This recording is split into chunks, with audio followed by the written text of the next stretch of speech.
Welcome to the Liberated Feminine Podcast. I'm Lucy Lampy, your host. And in today's episode, we have a returning special guest, Priscilla Amie, who does incredibly powerful work in past lives, in energy healing, and in astrology. So today we are diving into shadow work through your chart. How you can use astrology to help you deepen into your specific blueprint or flavor of shadow work. And we talk a lot about this in depth when certain transits are happening or some craziness is happening in life. We're like, what is happening with the energy in the stars and the planets? So without further ado, Priscilla, welcome back. Hello. So if you are new to astrology, it can be really difficult to figure out what is what. There's so much pop astrology that makes it a little bit difficult to understand. But essentially, astrology is just energy. And it is the exact point of time that your soul came into the world. And the best way to just think of it is energy and frequencies. And when different planets are in different parts of the sky, they will create a specific energy that can affect you in a different way. And the best way to think about astrology in just very simpler terms is we have all of these planets. A lot of people have heard of their big three, which is the sun, the moon, the rising, or our big six, which includes Venus, Mercury, Mars. And then we have the more generational planets or slower moving planets that affect us as well. But the planets, the way to think about it is those are the actors, right? They represent our drives and the functions. And then we have the signs. So everyone knows the signs: Gemini, Scorpios, Taurus. So those are the costumes. So those are the vibe, the energy that the planet will bring when it's in that sign. And then what we have next is the houses. And the houses is the stage. So that's just where it's going to show up in your life. So the first house, where everyone has their rising sign, that is the ego, the sense of self. And then we start moving into all of these different houses that will just represent a different place in our life. And so going back to what we're talking about as shadow work is your astrology chart is your soul contract. And so the more that you look at your chart, you can learn how to work with the different shadow sides. We won't be going into this today, but another really, really, really important thing to pay attention to your chart is also your gifts. I feel like with healing, we can focus so much on what's wrong with us and what we want to fix.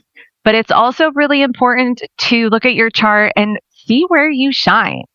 Where do you have energy that says, I'm really fucking good at this? Like, I am made to really thrive in this area. And so understanding that we can lean into our gifts. But for shadow work, we can look at, just finding different parts of ourselves that we maybe don't want to admit, things that are subconscious, things that we're not fully aware of, where we're a little sensitive, where we're a little reactive. And so just understanding this, it's the ultimate cheat code. It'll tell you everything that you need to know, and it just makes life so much easier. So if you don't know your chart, I would recommend pausing really quick, going and looking up your chart. If you haven't done it before, my favorite app is Time Passages, but if you just Google free chart calculator, a million different things will show up. And so you can follow along. I'm not going to go through the houses today, but I'm just going to go through the sun, which is what everyone kind of knows and thinks of. Everyone knows their sun sign.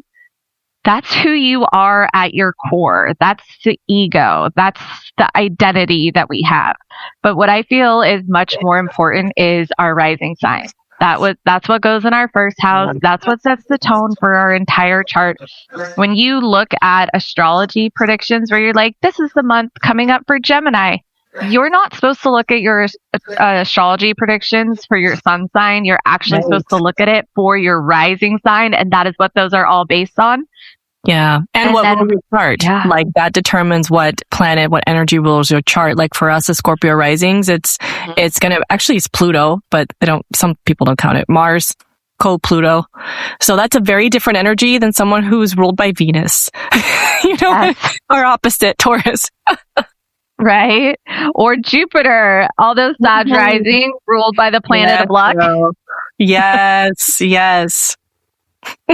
And then the moon. So that represents our relationship with our mother, but that is our emotional expression. The shadow of that's where we retreat into some of the patterns that we don't like. And I'm going to go a little bit, just kind of the shadows of each of the different signs. So when I think of Aries, I think of a firecracker. Like that is just boom, right? The fieriness, the intensity. Yeah. So after you pull up your chart, we'll go through some of the shadows of the sun, moon, and rising. But these are some of the shadows of these different energies. So Aries can be impulsive, impatient, reactive, acting before thinking, and mistaking aggression for strength, right? Taurus. When I think of the shadow of Taurus, I think stubborn. Stubborn and slow. Stubborn, resistant to change, overly attached to comfort, right? Overly attached to patterns, right? Overly attached to security, right? Liking things exactly the way they like them. Gemini, which I have a lot of Gemini. Gemini, I guess ADHD would be what I would give one word. Yep. Overthinking all the angles. Some of those shadows, scattered, inconsistent, gossip prone. That's not me. Avoiding emotional depth through constant mental distraction, right? Cancer in its shadow. Cancer can become overly sensitive, withdrawn, clingy, moody. Cancer is ruled by the moon. And so the moon switches to a different energy every 2.5 days, always bringing a different vibe. It can be very moody as well. I want to say that, the shadow of that. And so, but we'll move into what this looks like in your Lilith as well by the end of this. Leo seeks constant validation, is struggling with pride or ego, fear of being overlooked or unappreciated, right? Leo's ruled by the sun, right? So we get that ego expression. Virgo in its shadow can be overly critical, perfectionist, anxious, paralyzed by fear of making mistakes. I did a recent reading with someone. I started working with her probably 6 months ago. And when she first came to me, she's like, I have OCD. And I said, no, you don't. You have a Virgo stellium. It's like someone was like, I have ADHD. Okay, where's your Aquarius and your Gemini? But the counterpart to that is, I'm super obsessive compulsive. And, I did a post on this recently where it was just different signs and placements that are connected to ADHD symptoms. And you look at what the shadow side of these are, and you're like, oh, like Virgo, like those are OCD symptoms. The shadow side of Gemini, oh, those are ADHD symptoms. And so when you work on these shadows, right? Because I have struggled. I have ADHD, right? Of course I do. I have a Gemini stellium, right? And it's not to take away from you having it. It's just also understanding a different perspective of it. It also makes it manageable, right? Yes. I stopped falling into those patterns. And if you look at people with ADHD and OCD, you will find that when you are triggered, your symptoms of those show up much more. Yes. And so the more that you work on your triggers and your shadow, those symptoms stop controlling your life. Scorpio, which Lucy and I also have a lot of Scorpio, its shadow can be controlling, secretive, jealous, or consumed by fear of betrayal and vulnerability, right? The fear, heavy on the fear of vulnerability in that shadow side. Yep. Sagittarius. Which I'm a Sagittarius moon.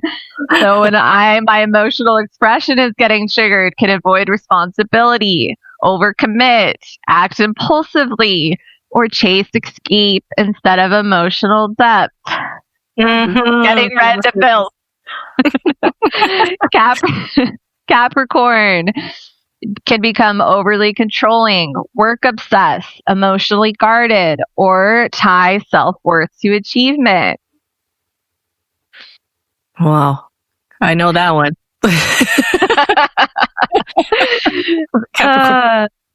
Aquarius' shadow can become emotionally detached, rebellious for its own sake, stubborn in its beliefs, or feeling isolated from others. Pisces shadow can escape reality, struggle with boundaries, play the martyr, or become really overwhelmed by emotions or illusions. So, as you look at all of these different energies and you pull up your chart, so we start talking about the risings, core wounds, and the moons, and your suns, then you start adding that layer of the energy onto the planet that we're talking about. So the rising actually isn't a planet. It is a point of where the sun was coming up when you were born. So the core runes around the rising, right? And again, we said this earlier, it is in your first house. It is your chart ruler. It sets the tone for your whole chart. It is responsible for where every single thing is placed and gets set up in your chart. So the core wounds often center around being seen and accepted for who you truly are. It's also your first impression. So when you walk into the room and a stranger feels your energy, they're feeling your rising sign, right? Your authentic self-expression, fears of rejection or judgment, confidence and self-image, trusting yourself to take up space. The questions your rising sign asks is it safe to be seen? How do others perceive me? Can I be myself and still be accepted? Where do I belong? How do I show up in the world? Am I enough exactly as I am? Can I trust people to see the real me? Do I have to hide parts of myself to fit in? How can I confidently step into who I'm becoming? And I feel like most of our rising signs, like when we are little, we heavily embody that. And then we kind of grow out of it as we start getting insecurities and vulnerabilities and just the world happens, right? And Lucy and I are both Scorpio risings, which one would argue is the hardest rising sign to have because we're ruled by Pluto, the planet of death and rebirth. And so there's lots of constant transformations and going into healing portals. That is just part of the Scorpio rising life, right? And I've found that Scorpio energy can be very intimidating to people. And I have found I used to have such a strong effect on people that didn't know me well, right? Because that was my rising sign. And I've found that the more that I've worked on my shadow side, that effect I have had on people, right, it has slowly softened, right? Because that shadow side is that of Scorpio is part of that fear of vulnerability. There's like this feeling that I'm keeping secrets or, you know what I mean? And that's intimidating to people.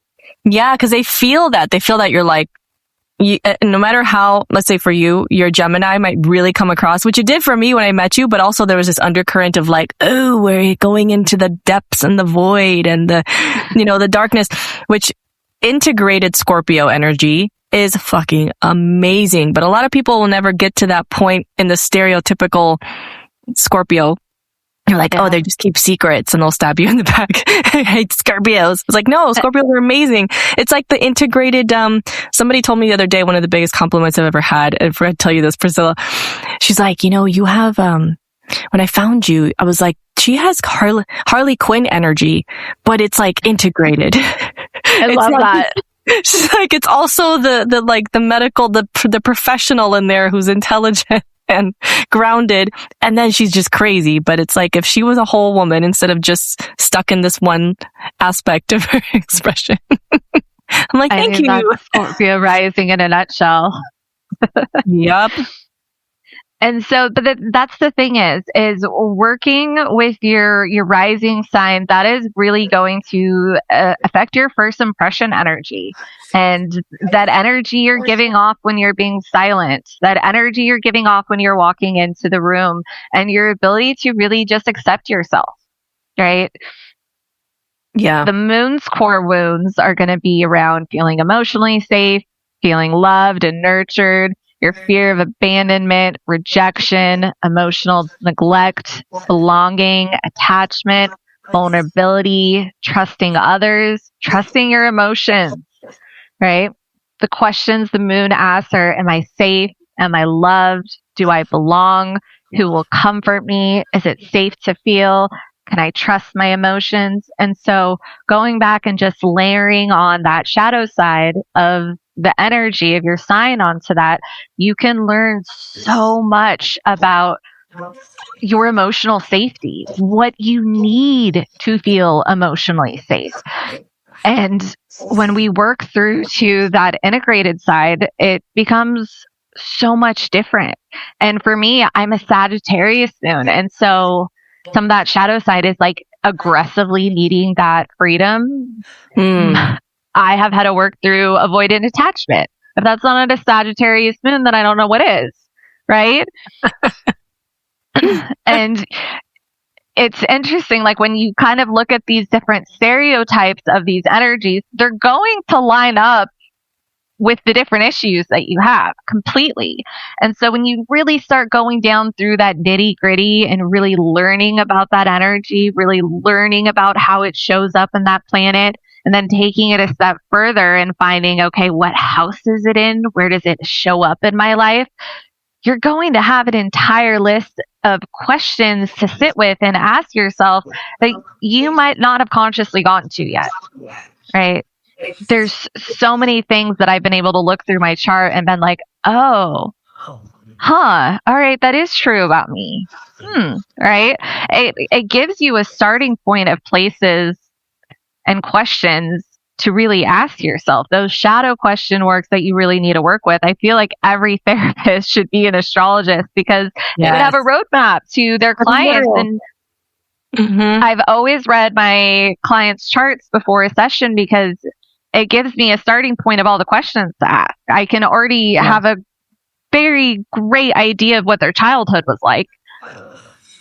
And that knowing your chart, it also can be so validating. And there was one huge thing for me of just going through my chart.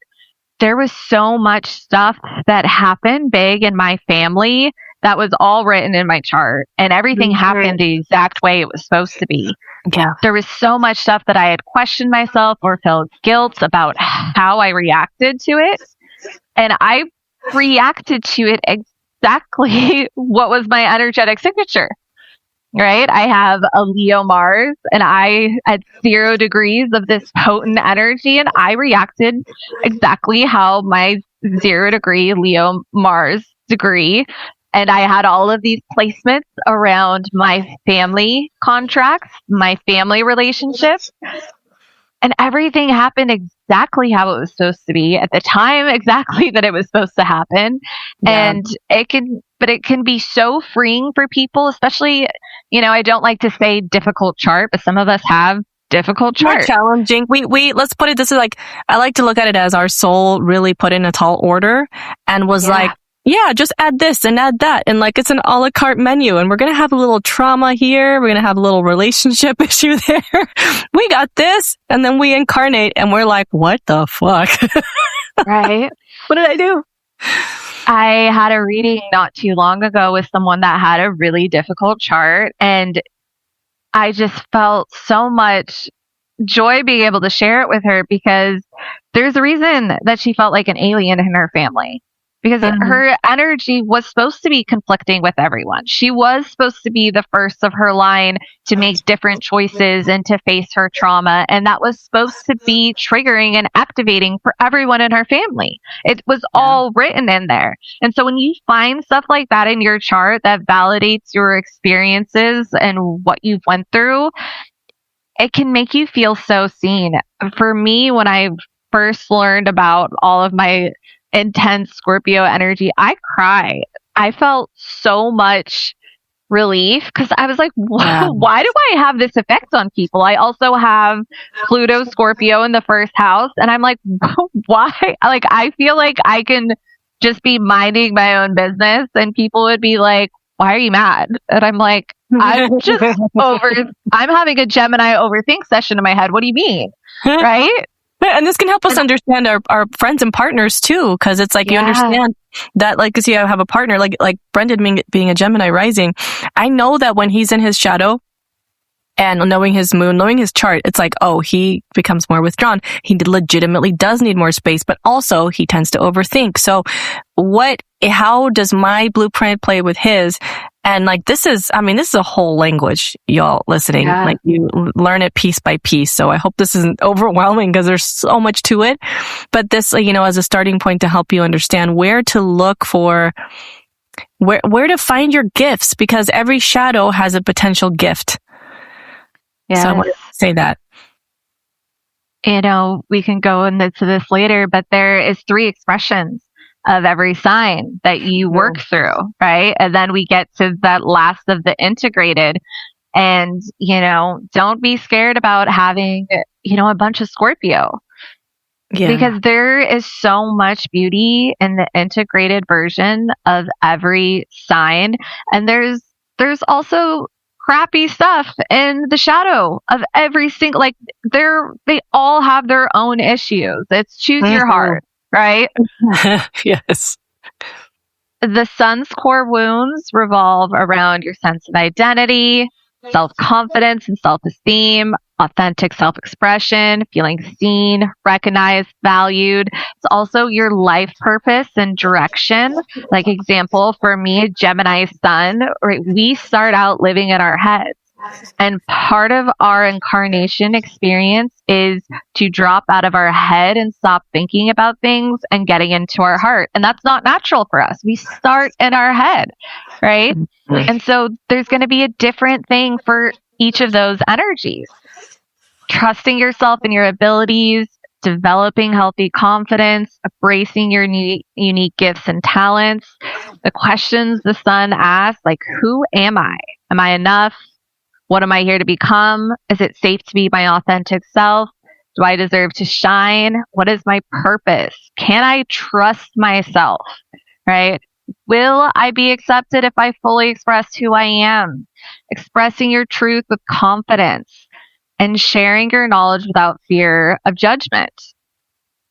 And so we've talked about these big 3, and we'll later go into some of the other planets. But there's also different asteroids, which are also equally important. And I feel like everyone has heard of Chiron. Chiron is the wounded healer, and that is exactly what that sounds like. Mm-hmm. It's so important to understand your Chiron because that is one of the biggest woundings that you are going to work through in this life. And so knowing what that is and where that shows up in your life is one of the biggest shadow work adventures of your life. And there's also Lilith, which Lucy talks about Lilith at all. Lilith is kind of that really rejection of our authentic self. There's also so much, it's kind of that shadow side of stepping into that feminine power. What would you describe Lilith as? I mean, I when I feel into also like the frequency of all the different parts of our chart, the asteroids, the planets, everything, it's like when I feel into Lilith, and also I've worked with the archetype Lilith very intimately, but she is like the most suppressed, hidden parts of our feminine power, and the parts that we might carry the most shame around, but yes. Like unnamed, it's like you can't quite put your finger on it, but it lives in your body. It's like, like as a Lilith Taurus, for example, for me, it's like these themes of, can I have stability? Can I have comfort? Can I trust that? Can I trust like the steady pace and not have to rush somewhere? Or, can I soften? Can I just soften into the senses? And so that has been a journey, especially with so much Scorpio, because it's opposite. So to me, I see that as the complementary other side of it. So I love that, about my chart. But yeah. Yeah. When I was first working with my Lilith, it was all things that I really didn't want to admit. And I feel like that is for a lot of people, we kind of struggle where it's the stuff really buried in our shadow that we really don't like to touch. So some of those core wounds can be, like Lucy said, shame surrounding your power, desires, or emotions, suppressed anger and resentment, fear of abandonment after expressing your truth, being silenced, dismissed, or misunderstood, feeling like you're too much or not enough, boundaries and self-protection, sexuality, sensuality, and body acceptance, which is huge. Freedom from people-pleasing and external validation. Yeah, it really asks, like, am I safe? Can I honor my anger without suppressing it? What happens if I stop abandoning myself? Lilith is that shadow of those coping mechanisms that we are walking in, that we are doing to keep ourselves safe, that we really don't realize that we're doing. And so working with Lilith can really, really rattle you at first. Yeah. It can be, it's humbling. Astrology can be very humbling, right? Yes, it's very validating and very humbling, because it's a one, on one hand, oh, okay, I'm not broken. This really is who I am. And then also you're not stuck in that, because there's this full range of expression within that thing that you chose before coming into this life, that you can just, choose to be really victimized by your chart and just say, well, I'm just, for example, like I'm just a Capricorn, I just work. That's what I do. I don't have feelings. No, you have depth. You have structure. You have the gift of bringing things, vision into tangible reality. It's like you have this big fucking gift, and every single sign and every part of your chart is an opportunity. It's not a prison. Yes. Exactly. And, I always, whenever I have someone come to me with Scorpio placements, because that's like the one where when people have a lot of those, they like just feel suffocated because it's just death in your birth. But I always tell people, like, if they didn't make it really hard for Scorpio, would it be fair for everyone else? Right? But it's the thing is it's so important, even just in healing in general, is to take a stop and look at what you're good at. The thing is we always notice the things that are still triggering us. We don't notice the things that don't trigger us anymore. And that is a huge thing I always remind all of my clients, because they just, we tend to focus on all the things that we still need to fix and all of the things that are still going wrong, because we don't notice when someone says something dumb to us and we just don't acknowledge it, because it just bounces off of us, right? But if that had been something that would have triggered us a year ago, we're not going to stop and be like, oh, that would have activated. We just think that we're having a good day and it didn't get to us, right? Yeah. And so it's the same concept with astrology. Don't just focus on your shadow and everything that you need to work through. Look at where you shine. Look at where you glow. Look at what's, if you have planets in the 10th house, right? That's our house of career. Like, lean into that, right? People will have 5th house placements. There's so many areas in your chart. It's not going to be all bad. It's not going to be all shadow work. There's going to be so many gifts and advantages that someone else doesn't have, that I don't have. Lucy has things in her chart that she's so much better at than I am, right? And vice versa. I have things in my chart that I do better than she does. Everyone has that experience. And so as you're going through your shadow, don't get overwhelmed, because everyone has their own heart, right? And so it's just about understanding yours, working with the energy. And like Lucy was saying earlier, understanding your partner's chart and how they activate is really important. I would go on to say knowing your kid's chart. If you are a parent, the best gift you could give them is understanding their chart, understanding where they need love and support, what things are going to be difficult, because a Virgo Mercury and a Cancer Mercury are going to receive communication in completely opposite ways. Mm-hmm. They are going to hear different things coming out of your mouth. They are going to need different things to receive love, right? And it's the same with all of the planets. So understanding these energies and the people around you and how they give and receive love too is important. Mm-hmm. Because we so focus on what works for us works for others, and that's not accurate at all. And so if you're a parent, learn your child's chart. Don't just learn yours. Look at how your energies interact. Yeah, because it's like my eldest, Callie, she has very little time left at home, and I am grieving that because but at the same time, I understand her blueprint. It's like she's meant to go see the world and travel and have these experiences and that's Sagittarius energy, and so it's exciting to see her step into that more fully and not follow a traditional path because she's literally not built for that. And so the more that you understand the inner workings of a chart and what it represents, what the houses represent, what each planet, what the asteroids, how their configurations to each other. It's a whole language.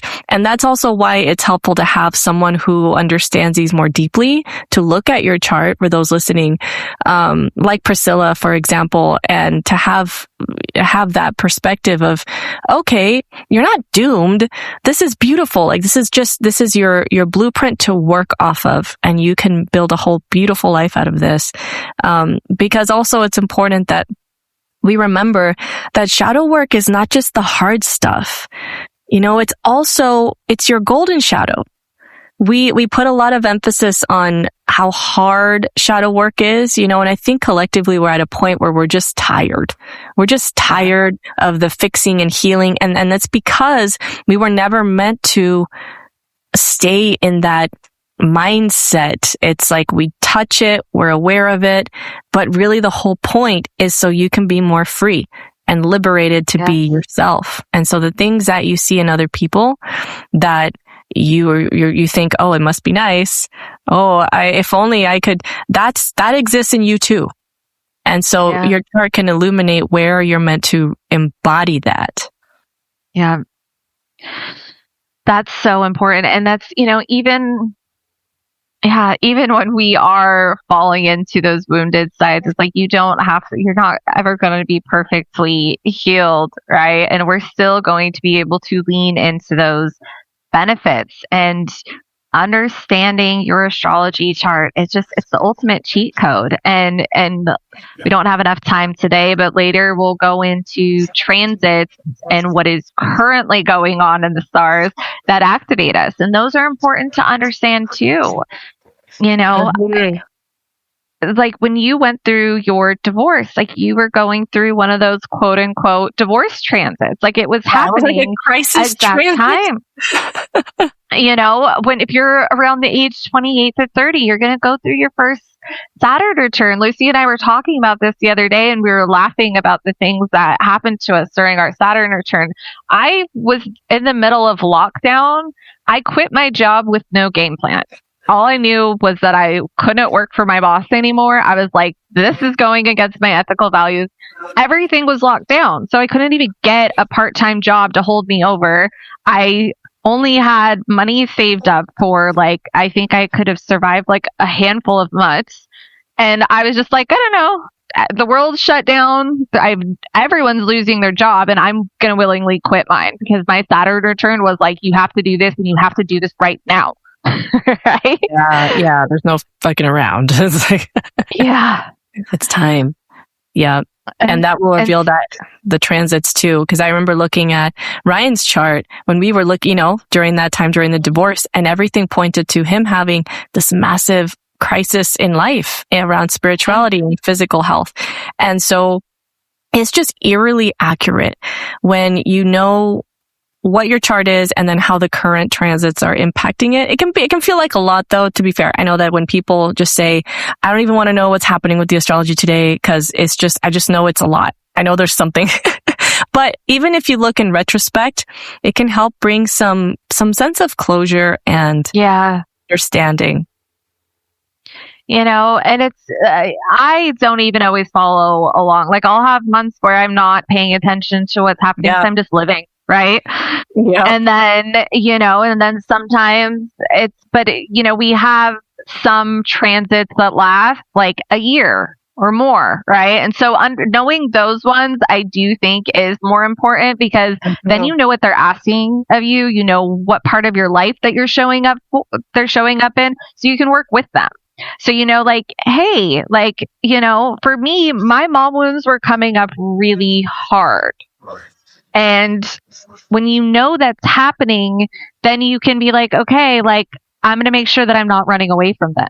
That I'm sitting with it and I'm actually working with it. Because even me as a healer, sometimes I will be going through motions and I'll be working on everything but the thing that I don't want to touch, and I don't even realize that I'm subconsciously pushing it away.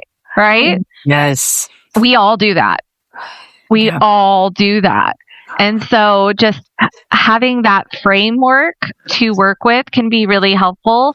And, just going back, it's like you don't have to overdo it. And I've had some people that have told me, like, I think I overthink too much for it. And then I said that don't do it. Right? Go to it when you're feeling ready. Exactly. Go to it when you're ready, but it is there to be the ultimate shadow work guide and tool book, but also knowing your gifts, knowing what you're good at, knowing where you should lean into to take action, knowing what you should lean into when you communicate, right? Understanding what you need in a romantic relationship in order to feel seen, loved, and valued, so you can make sure that you're asking for those things. Because sometimes, like, even looking at my Venus sign, because my chart is so intense. And then I have a Cancer Venus, right? I'm like Gemini, like 30% Gemini, 30% Scorpio, Leo and Sagittarius, a little bit of Capricorn. And it's like, those are all very intense energies. And then I have this very strong Cancer Venus. And I realized, like, I really need that sensitivity in romantic love. But if you look at the rest of my chart, like, no, she's like this fierce, bad bitch that doesn't need anything, right? But knowing my Cancer Venus, like, knowing those are non-negotiables of what I need in order to feel safe, loved, and valued. Knowing with my Sagittarius moon, like, I need a sense of freedom. It's not just this avoided attachment that I have to work through. I need someone that does give me a little bit of freedom in order for me to feel emotionally safe. I can't feel restricted. And so really pulling into that shadow side has triggered bouts of what looked like intense avoidant attachment when I was really falling into that shadow. But I also do need a healthy expression of that. And there's nothing wrong with that. That is not my wounding. That is not brokenness. That's my Sagittarius moon. Right? Yes. And for me too, I resonate because it's like equal parts Sagittarius and Scorpio in my chart.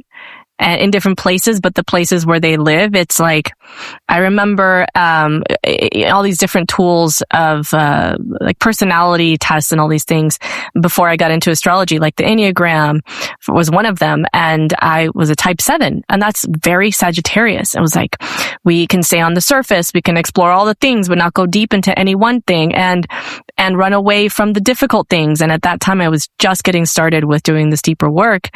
And I thought, oh my God, this is totally me. And then learning what Sagittarius shadow was and how that dominates my chart in a big way, it just made a lot of sense. I'm like, okay, I get to be a master of many things, actually. This is a gift. Yeah. And cause, the Sagittarius is also about mastery. It's not just about scattered. The gift of it. You can literally explore all these different things and you just expand by nature.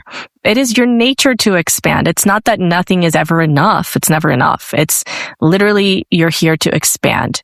And so if you're not, or if you don't have the spaciousness in a relationship, for example, for that to happen, for you to be your own person and to explore different parts, new parts of you, you're going to feel suffocated.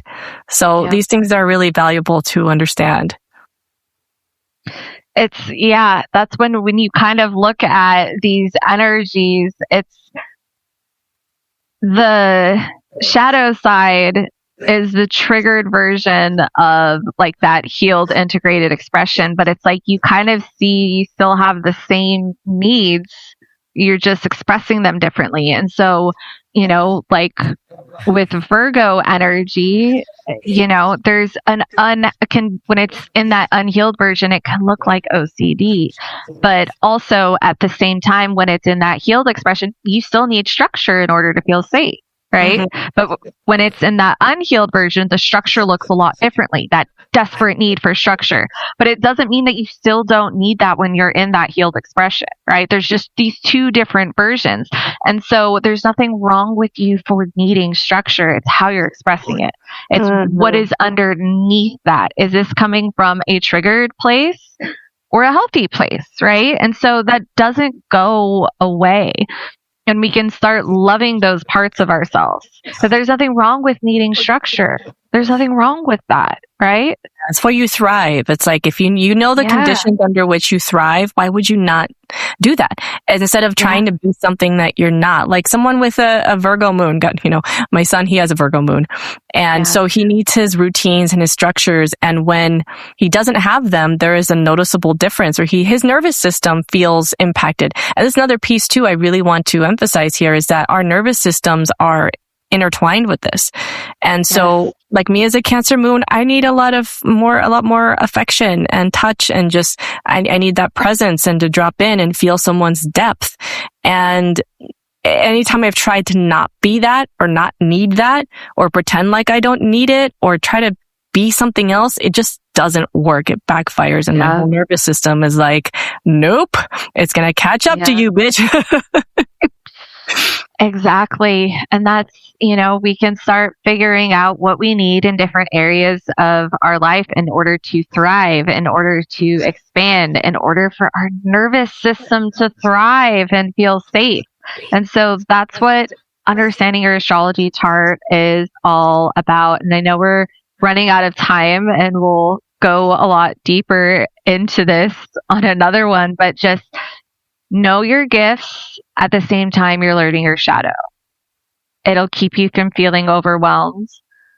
Find someone that knows about this, that helps you do a detailed understanding of your chart. But if you're not ready for that, just start with one planet at a time, right? Look at just start with your rising. Start with that. Learn everything you can about that rising. There's so much information out there. I like to use time passages, but that is obviously, it's an app. It's not perfect. It's just these brief explanations, but there is so much good content out there, and just start going through them one at a time, sitting with each one at a time and looking at like, what does that mean? But start with your rising. Go from there and really start learning about it. And don't look at transits or Mercury retrograde or this or that. There's never supposed to be any fear involved. I call transits activations. That's all they are. They're activating a different part of your life, a different part of your chart, and they're neither good nor bad, but they are there to create alignment. And it's when we hold on to things that are no longer meant for us that it hurts. Yes. And that's all these, like my Saturn return. I was supposed to quit that job much longer before I did, right? And Saturn came through and was like, you are going to feel this urgency that you can no longer ignore, because you've been ignoring your intuition for a year now, right? And that's what sometimes these transits do. They make us confront things that we've been ignoring, right? Mm-hmm. And so if you work with them and not against them, it makes life a hell of a lot easier. Yeah, because it's going to come back in the next cycle again if you don't, move through it in this opportunity. They're all opportunities. And I think, too, with our Scorpio energy, there's this, at least for me, there's a sense of, between the Sag and Scorpio, there's a sense of, I'm going to seize the moment. Why would I miss the opportunity to let this go or to remember this part of myself or reclaim that if like the time is now. And there's a different sense of urgency when it's coming from this place of your soul or this future version of you or your higher self telling you like, wake up. It's time. Let's do it. Versus when someone feels like a moment of crisis, emergency, like, it's spinning out of control because we maybe didn't take the opportunity earlier to do that, which is not to shame anybody, not at all. It's just noticing, okay, well, now it's really time. Now it's really time. You didn't listen, and now you have no choice but to become in alignment with this, Yeah. And, just working with your chart, you start going with the flow instead of fighting against it. And the thing is it's so much, I was getting really hit with some Chiron transits this year, which I said is like the wounded healer. And it just brings up all our wounds. And when I was aware of that and knew where they were activating and what they were asking me, even though I was going through some things that were difficult in my life, all it felt like was relief because I knew what was happening, right? My life wasn't falling apart, like I had things that happened that were painful. And if I wasn't aware of what was happening, it would have felt a lot different. But I moved through them so much more gracefully because I was like, okay, like these are things I meant to let go of. And there's peace in that, right? There's so much peace in knowing that, like, no, this isn't just pain that is randomly coming up. Like your mother wound is coming up for a reason because you were meant to let go of it. And it's getting activated at this specific time because you are ready. You are ready to let it go. Yeah. Yeah. And so when we know that, we can just flow with it. Right. Yeah. Yeah, that, and I feel like this piece too is important when it comes to spirituality, because I was never really in this camp, and I don't think you were either, Priscilla, but I see this a lot where it's like, you create your reality, and if something is not perfect in your life, what are you doing wrong? What are you being stubborn in? What are you still holding on to? And what are you what are you refusing to change? And maybe it's just something that you're exactly supposed to go through. And that's part of the plot, so also to help release some of that pressure or shame. Because if someone out here listening to this is going through something really challenging right now and you're beating yourself up, like, what did I do wrong? What am I not manifesting correctly? What am I, whatever, where's my trauma in my body that I haven't released enough? It's like sometimes it's just part of the arc, and understanding your chart and then further down the road, like how the transits currently happening are impacting it, can help bring so much relief, like Priscilla said. What was going through, my cat died. And if you had told me like a year ago that I would be okay with that cat was my world. He was glued to my hip. He was the cutest thing in the world. He was like a giant Maine Coon with the cutest little murder mittens you've ever seen. But I love that cat. He was part of my personality. Everyone knew about Leo. But when he died, I just felt like I knew my mother wound was coming up, and I was able to see so clearly that he was blocking me from fully dealing with that. And my mother wound was the only thing I did that with, where everything else I could sit with, but my weather wound, I realized when I look back, anytime that started kind of coming up and rearing its ugly head or like it triggered, I would always go to my cat and just snuggle with him, and then I'd be fine, right? It was my one thing I was so scared of working on. And he was just meant to be with me until I fully learned how to love myself. Yeah. And I was able to feel that so clearly, that was what he came here for. He came into my life right after my best friend committed suicide, and he was only meant to be with me for a specific time until I learned self-love, right? And so I could have looked at that a different way. Like, I'm a healer. Why couldn't I heal my cat, right? Right. Or all of these, like, what am I doing in order for this to be happening in my life? And I realized, like, I was holding on to that cat much longer than he was even supposed to be here for, right? Like, that cat was trying to die for a couple of years. And I was like, no, I wouldn't let him go, right? Perfect timing. It's like your timing of your graduation of basically, congratulations, you're moving on to the next level. But in order to move on to the next level, this has to...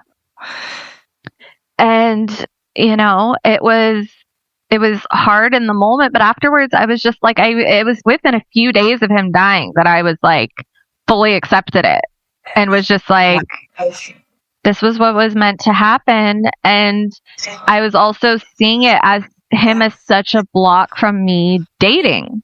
And I was like, I guess that's really accurate, because I could have been really content with my cat, my gay roommate, my glass dildo for the rest of my life, honestly. And I was like, I have used him as a crutch. I have. Because he came into my life as a crutch that I needed. And I never expanded past that. And I was getting thrashed by Chiron when that happened. And it was like, this all makes sense. And the thing is it's just, there's the things that we hold on to that are no longer for us. That's where true pain comes from. Yeah, that's where we suffer, where we try to hold on. Yeah. And so recognizing, like, this was a gift. It was the perfect comfort for the time that it was needed. And now it's not needed. So it can feel like we're doing something wrong or missed something, but actually it's perfect. No, and so, you know, and I want to also make sure that people know in what ways that you can support them with their chart as we come to a close today.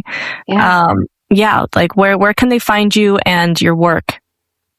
So the last month, my work, I've just started to shift things a little bit. I'm really leaning into working astrology more. I am doing astrology chart readings. You are able to ask 3 different questions, and it also comes with intuitive readings. And so I am reading your energy as well as doing the actual astrology chart while I'm doing it. And I'm really starting to focus more on a lot of past life work, but I still do energy healing as well. My website is theenergeticbody.com. And so a lot of things will be shifting in the next couple of months. It could be already by the time that you hear this, but I'm really going to be focusing on working with people's charts more, helping them stepping into their power, using your chart for shadow work, and really just helping you become in alignment with your energetic signature and leaning into your gifts, stepping into your power. And our charts can tell us so much, right? Mine, I feel so much more, just even like with romantic love. I've seen this in a couple of charts I've read recently, like giving yourself permission to ask for things that you maybe think that you shouldn't ask for. And like with me, I have a lot of Gemini and I need to be intellectually stimulated, right? And part of me has felt like I've been like, I need a guy that's really smart and that's going to teach me a lot of things. And part of me has felt like there's something wrong with that. Like, am I shaming someone that they can't be as smart as I want them to be? But like, I have to have that, right? And you're going to have something different in your chart. And also just understanding those things and love and work, your family, understanding your generational trauma will be mapped out in that chart. And understanding that and understanding your family dynamics, all of those can be so validating. But it's like finding who you are meant to be in your chart is a huge one. So you can start getting some of that confidence.